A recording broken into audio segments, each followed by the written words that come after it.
আর বন্ধুরা, আজ শনিবার। আমি নিরামিষ খাই যদিও, কিন্তু কর্তামশাই বাড়িতে থাকলে নিরামিষ খায় না। তো নিরামিষের একটা রেসিপি করেছি সে আমার জন্য, আর তার বাপ মেখা বলে একটা মাছের রেসিপি করছি।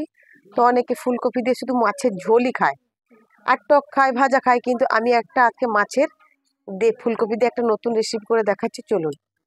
আমার ঘরে এই তেলটাই বেশি খাই। আমাদের যেহেতু তেল প্রচুর খাইতে তরকারিতে, দেখতেও পান, ওই জন্য আমাদের এই তেলটাই বেশি খাই। এই যে প্রথম আমি তেল দিলাম কড়াতে, আর কিভাবে রান্না করে দেখাচ্ছি। মাছটা আমি নুন হলুদ মাখিয়ে রেখেছি, তো মাছটাকে ভালো করে ভেজে নিব।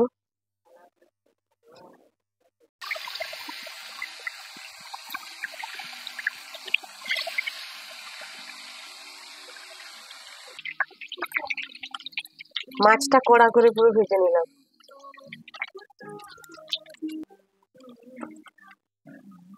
গোটা গরম মশলা ফোড়ন দিলাম, একটু তেজপাতা দিলাম,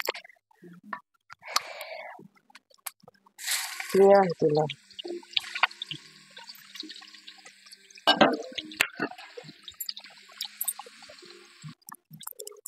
পেঁয়াজটা ভাজা ভাজা হয়েছে, এবার একটু পাঁচ ফোড়ন দিয়ে দিলাম, 2 কোয়া টমেটো কুচি দিয়ে দিলাম। কারণ বা মেয়ের রান্না করছি, তো ওই জন্য কমই দিলাম। অল্প করে সাদা সরিষা বেটে রেখেছিলাম, একটু করে দিয়ে দিলাম। পরিমাণ মতো নুন দিলাম।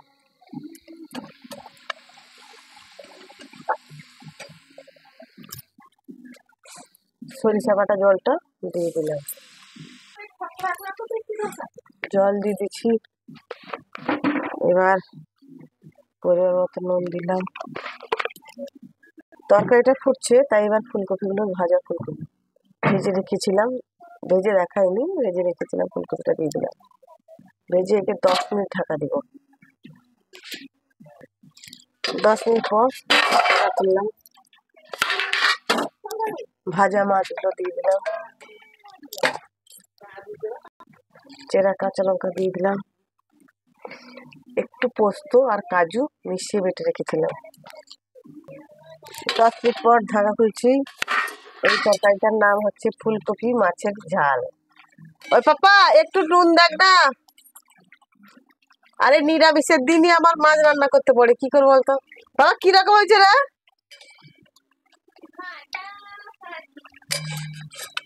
জানি না, তোর দুজন তো খাবি।